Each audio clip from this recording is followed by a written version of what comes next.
자, 안녕하세요. 삼국유사 속으로 떠나는 붓다로드 이어서 하도록 하겠습니다. 지금 오늘 말씀드릴 이야기는 그 전 시간까지는 전분시대 칠처가람지 플러스 2에 대한 이야기를 해드렸고, 그러니까 가섭불신앙과 관련된 이야기를 해드렸었고요. 그래서 그것이 목적으로 하는 것은 신라야말로 부처님의 진짜 부처님의 땅이다. 불교가 가장 융성한 땅이다라는 것을 주장하려고 했었다. 그리고 신라의 왕족들은 그렇게 선택받은 사람들이다. 라는 것을 얘기해서 어떻게 보면 불연국토설, 부처님의 땅이고 그 다음에 우리는 성스러운 피를 가진 사람들이야. 이 얘기를 하고 싶었던 게 목적이라고 한다면 오늘부터는 이제 역사 속으로 들어갈 겁니다. 그래서 고구려 불교와 관련된 이야기, 보통은 이제 고구려가 더 빠르다라고 이야기를 하니까 그냥 고구려 이야기를 하는 거예요. 고구려 372년, 백제 384년, 그 다음에 신라 527년이라고 쓰는데 저는 이거를 쓴 게 아니고 이런 설도 있는데 그 외에 또 다른 설들을 썼었습니다. 그게 이제 남해전래설. 이제 허왕옥과 관련돼서 남쪽으로 해로로 들어왔다라고 하는 설. 그리고 또 하나가 저게 이제 초원의 길설이라고 하는 겁니다. 그래서 중국, 이거는 중국을 통해서 들어왔다라고 하는 거고 저는 이게 올바르지 않다라고 봤었어요. 이유는 뭐냐면 저렇게 되면 우리는 결국 중국을 거치지 못하면 불교도 못 받고 아무 문화적인 것도 제대로 할 수 없는 나라라는 게 되기 때문에 지금 현재 사회에서는 올바르지 않다고 생각한 겁니다. 그래서 우리는 여러 가지 루트를 통해서 불교를 충분히 받아들일 수 있었고 그 루트가 있다는 건 뭐냐면 우리의 확장성도 그만큼 충분했었다라는 게 돼요. 교역도 여러 문화들과 그 다음에 나라와 민족들과 했었던 거고 그 얘기를 하고 싶었던 겁니다. 사실은. 그런데 우리 역사가 가리키는 저 중국을 통한 루트만 얘기를 하게 되면 어떤 일이 벌어지냐면 약간 복속된 국가 같은 느낌? 이라고 하는 그런 좀 그렇죠. 오늘날의 관점에서는 저는 제 생각이 반드시 맞다라는 생각을 해요. 그리고 중국이 지금 늑대 외교 뭐 이렇게 해서 막 다 주변을 다 물어뜯고 있기 때문에 지금은 더 필요한 거죠. 그래서 저는 한국의 자주적인 부분을 더 높여야 된다. 그리고 그게 기록이 아예 없으면 모르는데 삼국유사에 여러 개가 나옵니다. 그래서 그런 게 나온다면 굳이 꼭 중국설만 우리가 정설이라고 가르칠 필요가 있을까라고 얘기하고 싶은 거예요. 그래서 이렇게 들어오는 거는 중국 북조하고 남조, 이건 전진의 북연에 전해진 거고, 전진의 북연. 이쪽은 저 남조에서 들어오는 거잖아요. 남조의 마라나타, 그래서 남조에서 들어오는 거고, 그 다음에 이거는 뭐 고구려에서 내려와서 나중에 이제 들어가는 그런 구조로 되어 있죠. 또 다른 길의 설이 있어요. 그게 초원의 길. 초원의 길 설이 하나가 있고, 그 다음에 남해설. 그러니까 해안으로, 바다로 들어오는 거예요. 그게 저 자바섬 해가지고 이렇게 해상 실크로드 열리기 전에도 그런 식으로다가 길이 있었죠. 그래서 일본으로 얘기하면 저 일본 서남 쪽에 제일 끝 쪽에 오키나와 그런 쪽으로 해서 이렇게 넘어오는 루트들이 있어요. 그러니까 예전부터 있었던 길입니다. 그게. 그리고 그렇게 가는 게 단순히 섬들이나 이런 것들을 연결하는 게 아니고 해류가 있다니까, 해류가. 그러니까 지도 인식도 해야 되지만 해류 인식도 해야 돼요. 해류가 없으면 이걸 못 갑니다. 노저어서 어떻게 가겠어. 그래서 바람 부는 거하고 해류를 딱 인식을 해서 옛날 사람들이 배를 그때만 딱 왔다 갔다 해요. 그리고 이게 계절에 따라서 해류가 바뀝니다. 그러면 이게 불통이 되는 거예요. 이해가 되시죠? 뭐 그런 식으로 해서 길들이 다 있어요. 그래서 그런 정도 생각을 하시면 되고, 그래서 지금 얘기할 거는 이 초원의 길이에요. 초원의 길이라고 하는 건 유목민들이 다니던 길, 중국 위쪽에, 그러니까 중국 영역 밖에 어떻게 보면 몽고나 이런 사람들 왔다 갔다 흉노족들 다니던 그런 길이에요. 그래서 고구려부터 시작을 해서 그게 중앙아시아까지 쭉 갑니다. 그냥 말로 그냥 고속도로입니다. 그런데 거기가 실제로 길이 있었느냐? 그건 아니고 그냥 말 타고 뛰면 돼요. 그냥 초원밖에 없어. 그냥 초원. 그래 초원의 길이고 유적이나 말은 거의 없어요. 그냥 뛰었어. 말로 끝. 어디까지 가냐면 제가 이제 저도 굉장히 좋아하는 건데 중앙아시아 사마르칸트. 사마르칸트. 유럽 사람들도 사마르칸트를 되게 이렇게 약간 이상적으로 본다는 거예요. 왜? 명칭부터가 뭔가 있어 보이잖아. 그래서 거기를 한번 가보고 싶다 이런 생각. 저도 계속 그런 생각을 많이 하거든요. 사마르칸트 아프랍시아 궁전이라는 데 가면 거기에 조관을 낀, 그러니까는 깃털 2개 갖다 박은, 깃털 박으면 무조건 한국으로 봅니다. 신라 아니면 고구려로 봅니다. 깃털 꽂고 있으면, 야 깃털 꽂았다. 뭔지 아시죠? 화랑 이런 거 나올 때 이렇게 깃털 2개를 꽂고 나오잖아요. 그래서 그게 이제 아프랍시아 궁전에도 그 사람들이 있어요. 그래서 우리나라 사람들이 고구려 아니면 신라 사람이 거기까지 갔구나라는 거를 다 알 수 있는, 그림이 제일 명확합니다. 뭐 글씨 뭐 이런 거 다 필요 없습니다. 그림으로 그려놔 버리면 경기 끝입니다. 그래서 그 길로 다녔던 흔적이 있고, 그 길과 관련해서 지금 나오는 게 요동성 유광탑 쪽, 요동성에 있었던 아유광탑, 그러니까 아쇼카 왕탑 이야기가 있는 거예요. 그게 언제적 얘기를 하는 거냐면 기원전 37년. 그래서 이련도 뭐라고 했냐면 저거 너무 빠른 거 아니야? 중국에도 기원 후에 기원 후 AD 67년에 불교가 들어왔다라고 그렇게 돼 있는데, 야 그러면 중국보다 빠른 거 아니야? 이게 말이 되냐? 라는 얘기를 해요. 오늘날은 그렇게 생각하면 안 됩니다. 그거는 고려시대 인식인 거고, 빠를 수도 있죠. 초원의 길을 타고 넘어오면. 왜냐하면 실크로드, 중국의 불교가 들어가는 것도 실크로드 타고 이렇게 가는 경우도 있지만 이 유목에서 이렇게 내려오는 경우도 있거든요. 실제로 한서에 보면 그런 얘기가 나와요. 그래서 그런 것들을 보면 충분히 가능할 수도 있죠. 그게 왜 불가능해?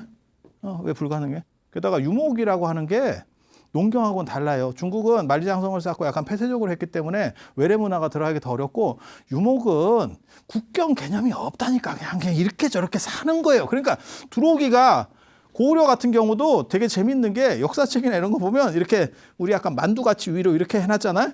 그거 그림들이 좀씩 다릅니다. 왜? 어디 간지 몰라. 그걸 어떻게 알겠어? 거기 무슨 특수한 산이나 산맥이나 강이나 이런 게 있으면 딱 나뉘는데, 그렇지 않으면 그냥 대충 이 정도 땅 따먹기 해가지고 대충 이렇게 뭐 이 정도 됐겠지 뭐 이게 끝이에요. 정확하게 말하면. 그래서 고구려 영역 지도가 좀씩 다릅니다. 이해가 되시죠? 그게 유목문화예요. 그리고 얘네는 이동하잖아. 그러니까 교류하기도 쉽고, 왜 외래 문화를 받아들이기가 훨씬 쉽지. 그리고 유목 사람들이 원래 외래 문화나 이런 것들을 부담 없이 받아들여요. 그게 아라비아 상인이잖아, 나중에. 페르시아 사람들이 그런 쪽에 굉장히 열려 있어요. 농경민들이 그 혈통들하고 관련된 얘기들만 계속 그 사람들끼리만 살았어서 배타성이 강한 거고, 유목 쪽에 그게 별로 없습니다. 우리도 봐봐. 저희 어렸을 때만 해도 양자 드리고 이거 혈통 다른 사람 양자를 못 드려요. 그런데 그 시절에도 미국이나 유럽이나 이런 사람들이 혈통이 달라도 되고, 재혼을 했더니 몇 명이 달고 왔어요. 이래도 그냥 키워줘요. 똑같이. 아니 맞잖아요. 고맙네. 미리 나왔네. 나의 수고로움을 덜어줬네. 이렇게 생각을 한다니까. 그게 유목문화의 사고방식은 서로 친하냐를 보는 거예요. 우리는 혈통 중심입니다. 아무리 안 친해도 혈통 중심입니다. 그러다 보니까 무슨 일이 벌어지냐면 부모하고 사이가 안 좋아도 나중에 자식이 하는 말이 그거잖아. 결국은 누구한테 물려줄 건데? 나밖에 없잖아. 단일 단독 후보입니다, 아버지. 아버지가 가능성을 더 열어놓고 더 많이 나셨어야죠. 아니, 지금 우리도 그런 거잖아요. 그런데 유목문화에서는 사실은 그렇게는 아니에요. 그래서 관점이 그러니까 우리가 뭐 미개하고 걔네가 뭐 선진적, 절대 그런 뜻 아닙니다. 이거는 농경사회에서의 어떤 폐쇄성을 가지고 있었던 거고, 걔네는 계속 움직이는 이렇게 부딪혀야 되는 상황들이었기 때문에 사고방식이 다르다, 그 얘기를 해드리는 거예요. 그러니까 가족 개념이나 이런 것들이 달라요. 우리나라 고기 먹는 그 증가율이 이렇게 올라가거든요. 그러면서 우리도 거의 유목 비슷하게 돼가지고 사고방식이 굉장히 많이 바뀌었죠. 여러분 어렸을 때하고 생각해 보면 이건 비교도 안 되게 지금 바뀌어 있잖아요. 그런 식으로 생각을 해보면 우리는 고구려 같은 경우는 유목 색깔이 위쪽은 상당히 강합니다. 그러니까 한반도 쪽은 농경 색깔이 강하면 그 위에는 농경이 안 돼요. 정확하게 말하면 만주 그쪽 넘어가면 비가 와야 농경을 하지. 땅 가르면 되잖아. 야, 네가 해봐. 물이 없다니까. 물이 없다니까. 왜 유목을 하는지를 이해를 해야 돼요. 그래서 우리가 생각할 때 고구려 하면 자꾸 이 평양 중심의 고구려를 생각하니까 그게 유목문화가 생각보다 약하다라고 생각할지 모르지만 위쪽은 다 유목이에요. 위쪽은 유목이에요. 그래서 그쪽과의 교류를 통해서 밑으로 내려올 수도 있는 거지. 그게 뭐가 이상해? 라고 제가 말하는 거예요. 그리고 그렇게 가르쳐줬을 때 중국과 우리나라를 대등관계로 다 만들어갈 수 있어요. 그러니까 우리는 중국이 아니어도 충분히 독자적으로 발전할 수 있었고 우리 민족이 기회를 떨칠 수 있었어라고 하는 약간 국뽕과 어떻게 보면 그런 얘기를 지금 하고 있는 거예요. 그래서 이렇게 보면 중국과 우리를 나누는 경계는 이 요하라고 하는 강입니다. 요하라고 하는 강이에요. 그래서 중국에 이제 세 개의 문명이 있다. 라고도 얘기를 하거든요. 보통 이제 황하 문명만 얘기하지만 황하 문명, 양자강 문명, 요하 문명 이렇게도 얘기를 합니다. 그래서 요하를 중심으로 유럽도 마찬가지고요. 우리도 마찬가지고 큰 강이나 산맥이 딱 걸리면 무조건 나뉩니다. 문화권이 나뉩니다. 그거는 교통이 어려워서 그래요. 교통이 어려워서. 그래서 큰 강을 기점으로 해서 요하라고 하는 세로로 흐르는 강을 기점으로 해서 요동이 우리 쪽이고 고구려 쪽이고 요서가 중국이에요. 중국 중에서도 정확하게 말하면 연나라 쪽입니다. 연나라 쪽. 그래서 저희가 나중까지도 연경으로 불리죠. 그래서 연경 이런 거 들어보셨잖아요. 네, 그렇게 가는 거예요. 그렇게. 그리고 이쪽에 여기가 이제 최전방이니까 이쪽에다가 성을 다다다다 쌓습니다. 고구려. 성을 연결해서 쌓은 건 아니고 하나하나 점성을 쌓아요. 점으로 성을 쌓아요.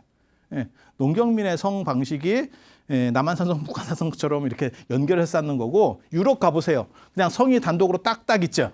그 성벽 개념으로 이렇게 막 둘리진 않잖아. 우리는 서울도 성벽이 있었던 거죠. 그래서 동대문, 서대문, 남대문, 북대문 이래갖고 그걸 이렇게 박스로다가 막은 거잖아요. 유럽이나 이런 데 가보면 다 그냥 성이 하나인 거죠. 그러니까 그 성, 진짜 그 성 주변만 성으로 이렇게 돌리는 거지, 이렇게 연결하는 개념은 아니에요. 이게 농경민의 성과 유목민의 성의 차이라고 보시면 돼요. 그래서 여기도 연결하는 게 아니고 점으로다가 이렇게 가는 거예요. 그래서 나중에 수나라가 여기 쳐들어올 때 요거를 도장 깨기를 하거든요. 하나를 다 깨고 이러면서 이 중에서 이제 제일 유명한 게 이 남쪽에 맨 마지막에 있었던 비사성. 이 유명하고 그 다음에 뭐 안시성 아시잖아요. 네. 양만춘이었다 카더라라고 하는 그 안시성, 조인성의 성이잖아요. 그 다음에 요동성, 뭐 백암성, 계모성, 현도성, 신성 뭐 이런 것들이 있는데 요동성 유명하죠. 왜 요동성이냐? 요하 동쪽에 있으니까 요동성. 요동, 요서 이렇게 쓰는 거라니까요. 그러니까 요동에 있으니까 요동성. 그 얘기는 뭐냐? 요동성이 저쪽이 어떻게 보면 약간 성 중에 대장급인갑다. 명칭 자체를 그렇게 붙인 걸로 봐서 그런 정도를 추정해 볼 수 있죠. 그래서 수나라나 당나라 같은 경우도 초기에 저걸 못 깼던 이유가 뭐냐면 계속 하나하나 날리면서 오는 거예요. 이거를 성을 이런 식으로 날린다니까. 하나하나 도장 깨기로 해서 하나하나 밀고 들어가는 거예요. 그런데 저렇게 되다 보면 어떤 일이 벌어지느냐? 세월이 가고 겨울이 옵니다. 그러면 걔네들이 당나라나 수나라 군대들이 쾌속냉동 상황에 빠지면서 사람이 죽어가요. 그냥 가만히 졸고 있으면 죽어. 성 안에서 버티기만 하면 이기는 거예요. 이게 고수전쟁, 고당전쟁에서 우리가 이겼던 방법이거든요. 청야전 선술이라고 해서 전에도 제가 잠깐 말씀드렸던 것 같은데 적이 쳐들어온다 라고 하면 그 주변에 밖에 있는 모든 것들을 다 불태워버리고 먹을 거는 싹 걷어 들어가고 민가나 이런 거 싹 불태우고 그 다음에 물 나오는 데는 독약 풀고 이러고 성에 들어가서 얼 때까지, 겨울이 얼 때까지 버팁니다. 그게 전술 끝입니다. 이거에 걸려서 매번 갔다는 거죠. 나폴레옹이나 히틀러도 러시아 때 이걸로 간 겁니다. 러시아가 절대 이긴 거 아니에요? 때려서 이긴 거 아니에요? 그냥 계속 물러만 가면서 겨우 우리 너네를 이겨줄 것이다. 너희는 인생의 쓴맛을 볼 거다. 이렇게 가는 거예요. 우리는 물러나진 않았어. 우리는 기회가 있는 민족이기 때문에 물러가지 않았어. 그냥 짱 박혀 있었어. 그러면 날씨가 해결해줘. 수나라는 더 힘들었었어요. 당나라는 그나마 좀 위쪽에 있는 애들이 왔고, 수나라는 강남 사람들 왔거든. 야, 중국 강남 그 따뜻한 데서 온 사람들 만주에 영하 40도 한번 맞으면 손발이 썩어 가는 거예요. 그거 진짜 저건 감당 안 됩니다. 그리고 저기 요하가 늪지가 많아요. 우리도 그거 있잖아요. 지금도 우크라이나 전쟁에서 그거 나오잖아요. 저게 이제 해동되고 이러면서 늪이 그쪽에 굉장히 많다. 비슷해요. 여기도. 이 얘기는 뭐냐면 수레 같은 거 움직이기 굉장히 어렵고 쭉쭉 빠진다는 뜻이에요. 그러면 갑옷 이런 데 이게 막 흙 같은 거 끼잖아요. 훨씬 무거워집니다. 사람 짜증 치대로지. 그래서 그걸 다 버텼던 거예요. 쟤네가 뭐 100만 대군이 와도 끄떡없어. 우리에겐 동장군이 있기 때문에. 근데 왜 나중에 당고종 이치 때 우리가 지는 줄 아세요? 걔네는 희한한 작전을 썼습니다. 작전을 이런 식으로 들이받아가지고는 대책이 안 선다라고 생각해서 패스 작전을 한 거예요. 그러니까 뭐냐면 전쟁을 했는데 얘가 안 나와. 농성을 하는 거야. 그러면 어떻게 되냐면 요 사이로 통과해서 갑니다. 어디로? 평양으로 갑니다. 수도로. 수도께서 왕 잡기 작전으로 바꾼 거예요. 그러니까 하나하나 밀고 가는 게 아니고 왕만 조져가지고 절단을 내겠다. 어차피 이건 장기판이지 바둑판이 아니다. 국지전에서 굳이 승리할 필요가 없다. 왕만 잡으면 된다. 그래서 수도로다가 진군해 버리는 거예요. 그래서 수도로 진군했다가 실패하는 경우도 있었고, 그게 살수됐죠. 살수됐죠. 실패하는 경우도 있었고, 그 다음에 나중에는 결국 성공하죠. 왜냐하면 수도로 진군을 해버리면, 그러니까 머리를 잘 써야 돼. 진짜 이기려고 가면 안 되고, 그러니까 중국도 계속 지면서 생각이 있었던 거예요. 저 같은 사람이 있었던 거지. 그러니까 별동대만 이끌고 수도로 들어가고 끝내겠다라고 했다가 그 살수대첩에 완전히 싹쓸이 당하는 거거든요. 그런 식으로 가면 안 되고, 자, 우리 간다. 이걸 계속 보여주면서 가면 돼요. 내가 계속 가고 있다.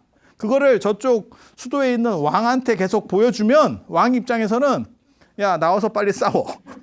이게 나간다고. 성에다가 계속 그 파발이 간다고. 야, 빨리 나와. 빨리 나와. 쟤네가 오고 있잖아. 오고 있잖아. 너 안 보여? 이렇게. 그러면 저쪽 사령관 입장에서 성을 맡고 있는 뭐 내가 양만중 같은 사령관이에요. 나가면 집니다. 그건 사령관 판단이 100% 맞는 거예요. 지금은 쟤네한테 안 돼. 숫자나 뭐 여러 가지로 안 돼. 그래서 이거는 기다렸다가 결국 뒤통수를 치거나 뭐 이래야 되는데 왕의 명령을 어길 수가 없어요. 나중에는 어떻게 나오냐면 너 안 나오면 너 죽는다. 이렇게 나옵니다. 왕 입장에서는 군대가 내려오고 있잖아. 그런데 이 사람들은 내려가서 평양을 깨려고 가는 게 아니고 주변을 이렇게 관리하면서 가는 거예요. 그러니까 경계하면서. 그래서 뒤쪽에서 나오면 걔를 먼저 잡아버리지. 이런 식으로 깹니다. 그러니까 평양까지 밀고 들어가도 이제 경기가 끝나버리는 거예요. 그러니까 성에서 농성전을 할 수가 없는 거예요. 그래서 작전이 바뀌면서 고구려가 무너져 내리게 되는 거거든요. 물론 거기에는 내부적인 분열도 분명히 있죠. 그건 뭐 망할 때 내부적 분열 없는 데는 없어요. 다 단결했는데 왜 망해? 예, 뭔가 문제가 있지. 그리고 망하면 언제나 대두하는 건 내부적 분열이 있었다라는 얘기가 더 크게 부각이 돼요. 왜? 이긴 사람들이 너네는 질 수밖에 없는 쩌리짓을 할 수밖에 없었어라고 그 사람들을 교육시켜야 되거든. 그래서 너네는 멍청하기 때문에 우리한테 진 거야라는 거를 해서 자존감을 무너뜨려야 돼요. 안 그러면 얘네가 또 단합을 하면서 또 이렇게 회복하려고 하는 그런 움직임들을 보이거든요. 아니, 그럴 거 아니에요? 생각을 해보시면. 그래서 그런 문제도 있다고 보시면 됩니다. 이 요동성에 요 봐봐. 요동성 유광탑. 요동성에 아쇼카 왕, 아유광의 탑이 있다라는 얘기예요. 이게 지금 제목 자체가 아쇼카 왕 부처님 돌아가시고 나서 200년 뒤의 사람입니다.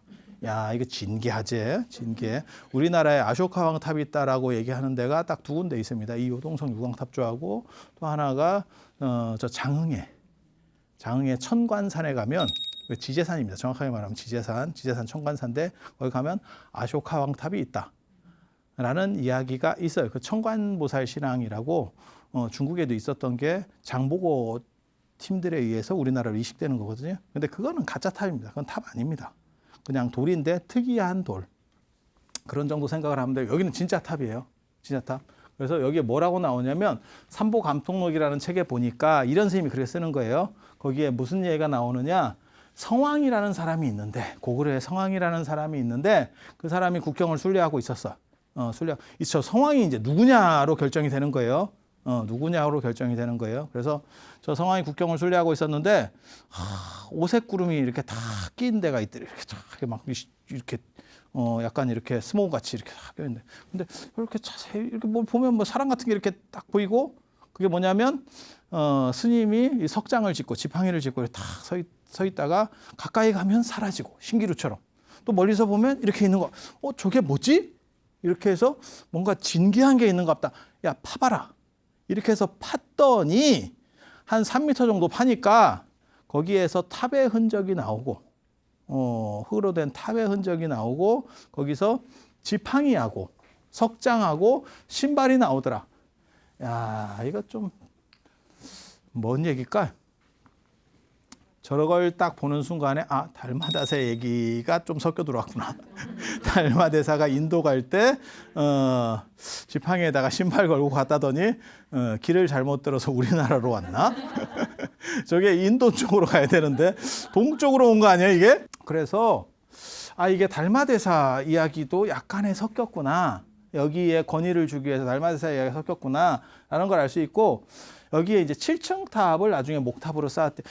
이게 굉장히 중요한 게 저 요동성 아쇼카왕 탑이 고구려 고운벽화에 나오는 유일한 탑입니다. 거기에는 3층으로 나옵니다. 3층으로. 7층이면 목탑이었을 거예요. 굉장히 큰 목탑이었을 거예요. 그래서 그런 탑을 쌓는데 저게 이제 성왕이라고만 나오는데 저 성왕이 누구냐? 저 성왕을 이런 스님 뭐라고 쓰냐면 동명성왕이라고는 믿기가 어렵다. 왜? 그 당시는 중국에도 불교가 아직 안 들어왔는데 기원전 37년에 어떻게 고구려에 먼저 불교가 들어올 수 있겠어? 이렇게 얘기한다고. 근데 성왕이라고 나오는 사람은 우리나라에서 기본적으로 2명입니다. 고구려에 한 분, 백제에 한 분. 백제 성왕, 관산성 전투에서 돌아가시는 엄청나게 대단한 사람입니다. 성왕. 야, 이게 역사적으로 제대로만 평가받으면 어떻게 보면 삼국시대 최고의 군주 중에 한 명으로 평가받을 수 있는, 지고 목이 잘리고 나서도 성왕이라는 시호를 얻을 정도면 너무너무 대단한 사람. 너무너무 대단한 사람. 제가 얘기하잖아. 이 시호만 봐도 이게 대충 안다고. 대충 안다고. 그래서 주먹 쓰는 사람은 무왕. 무자가 들어가는 거예요. 무조건 무제. 뭐 이렇게 무자 들어가면 주먹. 그 다음에 문자 들어가면 공부. 그 다음에 세상의 문물을 이렇게 잘 밝히는. 그 다음에 세자. 세상 세자가 들어가면 그게 문화 창달입니다. 보통은 그렇게. 그래서 이 세 글자 다 좋은 글자예요. 다 좋은 글자. 그런데 성인 성자가 들어가면 끝판왕이에요. 끝판왕. 그 이상의 글씨를 써줄 수가 없어요. 이건 인간에게 쓸 수 있는 최고의 글자를 써주는 거거든요. 그래서 그렇게 얘기를 하는 거예요. 그래서 이게 동명성왕이 될 수 있냐? 이런 얘기를 합니다. 그런데 동명성왕이 보통 주몽이라고 얘기를 하거든요. 고주몽. 들어봤잖아요. 활 잘 쏘는 분이잖아요. 그죠? 그리고 모세의 후신이고, 모세는 물을 가르고 가고, 이분은 거북이하고 자라 이렇게 이런 애들, 잉어 뭐 이런 애들 이렇게 밟고 가고 이렇게. 그 동명성왕 아니냐라고 하는데 재밌는 거 있어요. 연남생 묘지명이라는 게 있어요. 702년에 이제 만들어지는 건데 이게 누구냐면 연개소문 셋째 아들이에요. 연남산. 연남생은 그 위에. 걔가 이제 뒤집어서 나중에 이제 반목하면서 문제 생기는 거고, 연남산이라는 사람은 그 동생이거든요. 연남생 동생인데 여기 묘지명에 보면 뭐라고 나오냐면 주몽과 동명성왕이 일치되는 인물이 아니라고 나옵니다. 두 인물로 나옵니다.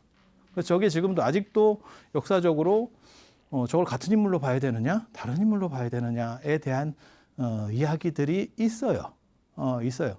그래서 저 탑을 발굴을 해서 저 탑 자리를 발견해내니까 뭐라고 얘기를 하냐면 다른 사람한테 물어봤다는 거예요. 이게 뭐냐? 신하들한테. 야, 이거 뭐냐? 이랬더니 휴도왕이 있는데 그 휴도왕이 금인을 모신다고 그런 이야기가 나옵니다. 아마 그 휴도왕 그 한서에 나오는 얘기입니다. 한서 흉노전에 나오는 이야기거든요. 그래서 휴도왕이 휴도가 붓다입니다. 붓다. 휴도 그러니까 붓다를 음사해서 붓다의 음사 중에 휴도, 부도, 포도 그 포도 아니고 이게 같은 음이에요. 같은 음. 그래서 이렇게 왜 다양한 음들이 나오느냐? 나라가 크기 때문에 민족이라든지 문화 배경이 달라서 언어나 이런 것들이 좀 달라서 글자는 통일돼 있어도 언어가 다르기 때문에 저렇게 음사들이 약간씩 다르게 나타나는 거예요. 그리고 인도에서 오시는 분들도 인도에서 뭐 동인도 쪽 사람도 있을 거고 북인도 쪽 사람도 있을 거고 파키스탄 쪽 사람도 있을 거고 실크로드 쪽 사람도 있을 때 얘네도 발음이 약간 달라. 그래서 저런 식으로 여러 발음들이 나오기 시작하는 거거든요. 그래서 휴도왕이라고 하는 사람은 김일제 아버지예요. 투 김일제 아버지고 원래 흉노의 소왕, 흉노의 여러 가지 왕들이 있는데 그 대칸이 있고 쉽게 말해서 소칸이 있는데 그 왕 중에 하나예요. 근데 이 사람이 한무제 때 한무제한테 잡힙니다. 한무제 뭐 워낙 세니까. 그래서 잡혀가지고 이 사람이 결국 이렇게 귀순하게 되는데 그때 이제 금인을 모셨다.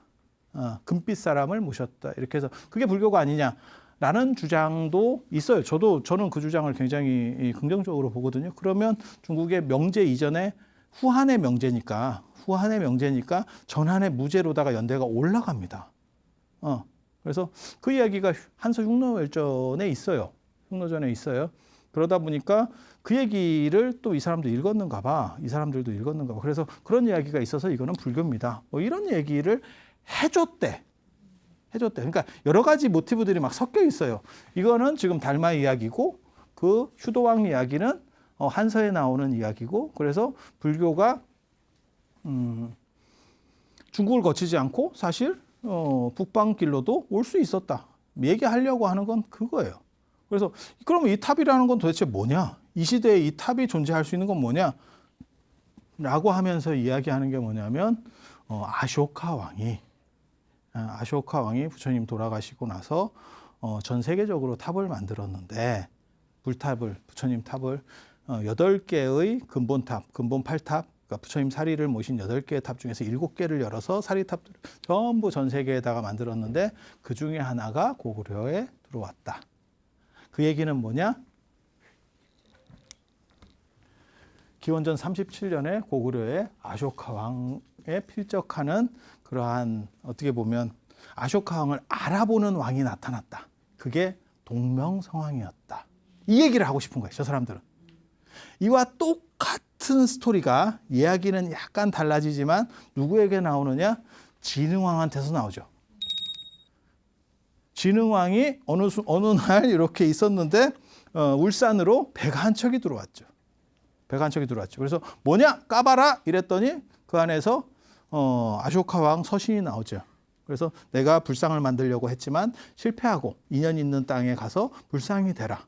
이렇게 해서 진흥왕이 만드니까 단번에 불상이 만들었다. 그게 황룡사 장육존상 547년에 만들어지는 불상입니다. 이 얘기는 뭐냐? 진흥왕이야말로 아쇼카 왕보다 더 대단한 그런 전륜성왕이었다. 그 얘기를 하고 싶은 거고 고구려에서는 고구려식으로 그와 똑같은 이야기를 누구에게 해줬느냐? 동명성왕에게 해주고 싶었다는 얘기.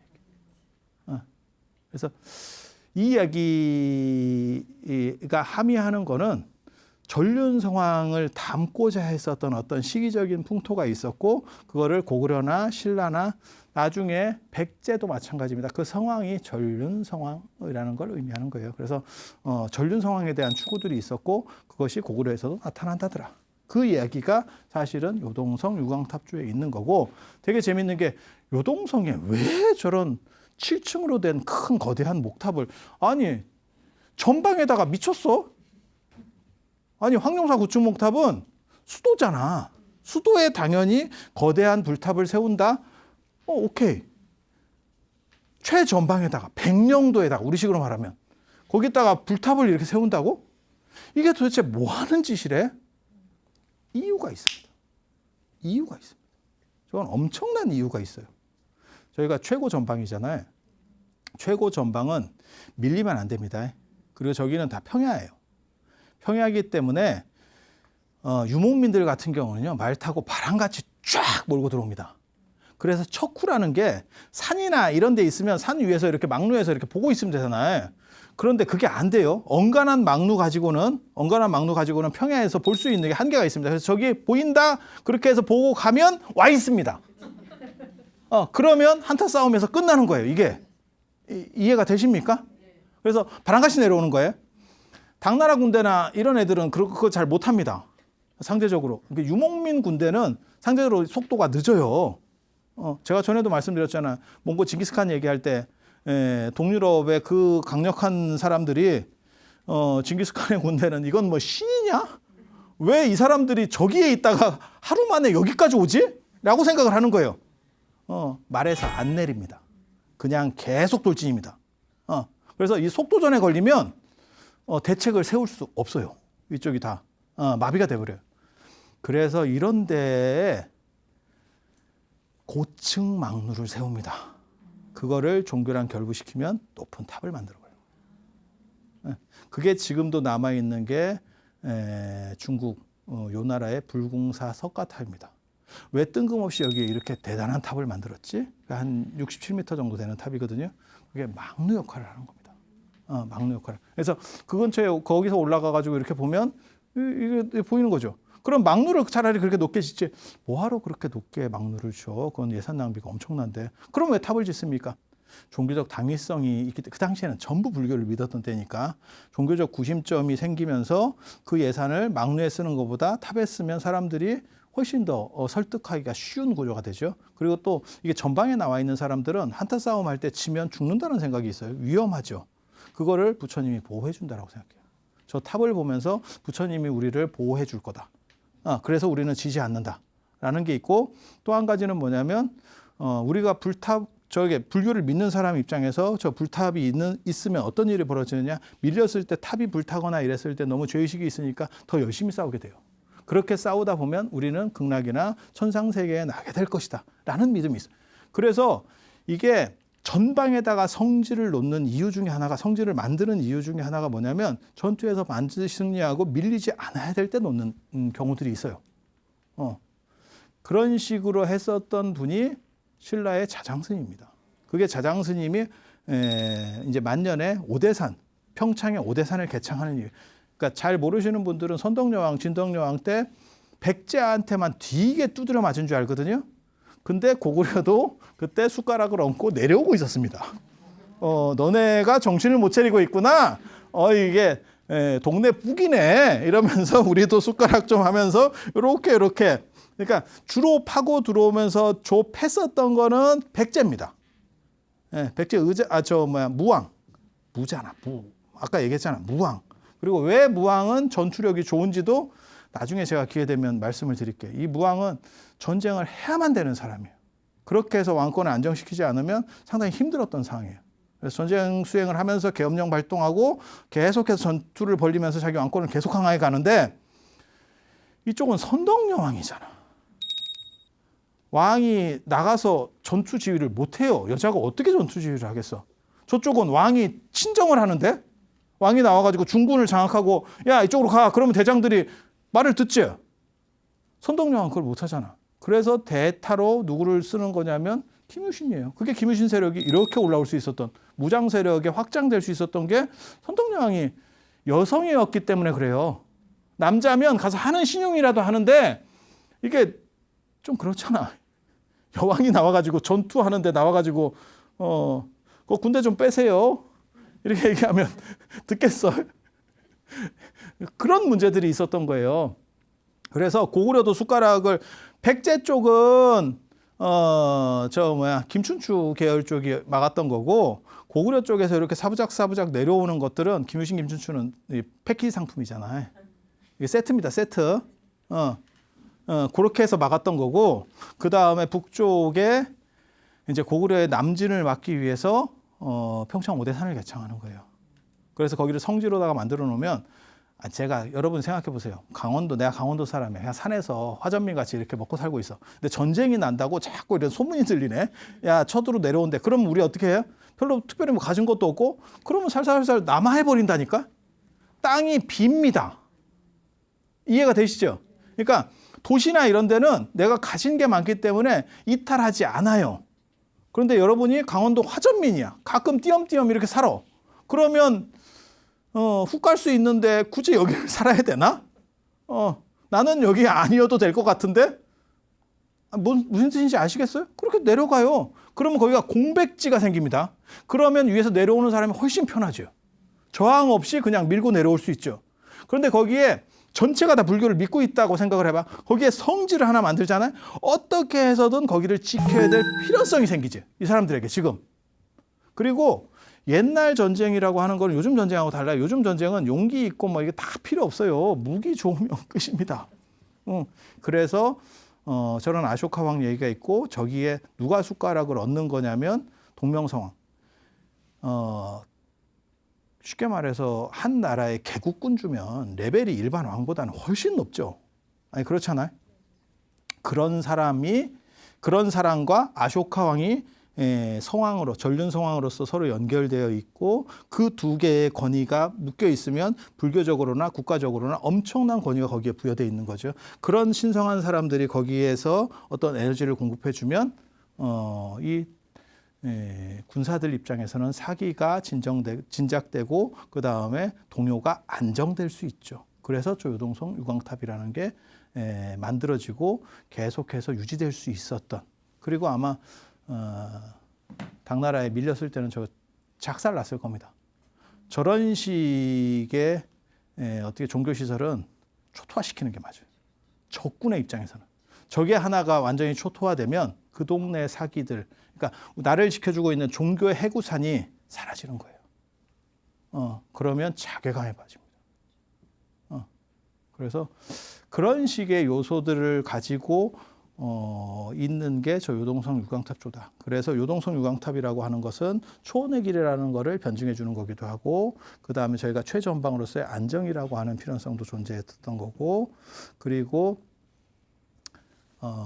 고구려 초기에 지금 우리가 알고 있는 372년 이전의 불교적인 이야기 스토리들이 실제로 유목과 관련된 또 다른 스토리도 존재한다더라 라는 정도 이해하시면 되겠습니다. 그리고 우리가 요거 마치고 다음 녹화는 사실은 경주 가서 직접 저 칠처가람지 같은 부분들, 그 다음에 황자 들어가는 절들을 답사를 하면서 예상의 교육이라고 하는 게 말로 떠드는 교육이 있고, 그 다음에 사진이나 그림을 보여주면서 말로 떠드는 교육이 있고, 제일 최강의 교육은 현장 교육이에요.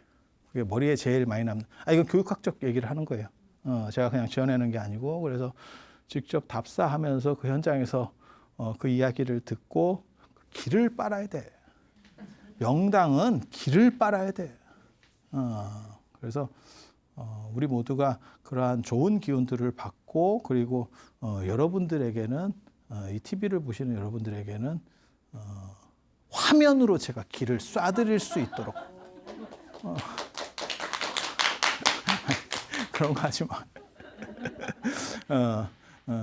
받고 못 받고는 저는 다 쏠 겁니다. 받고 못 받고는 이제 업이라고 생각하시면 됩니다. 그래서 업장이 청정하고 이러신 분들은 그 기운을 잘 받아 발복하실 수 있고, 업장이 두터우시는 분들은 그런 기운을 통해서 그 업을 잘 밝혀서 행복한 그러한 세상을 구현하시면 되겠습니다. 그래서 오늘 이상 마치고 다음 주에는 경주에서 뵐 수 있도록 그렇게 하겠습니다. 자, 들어주셔서 감사합니다.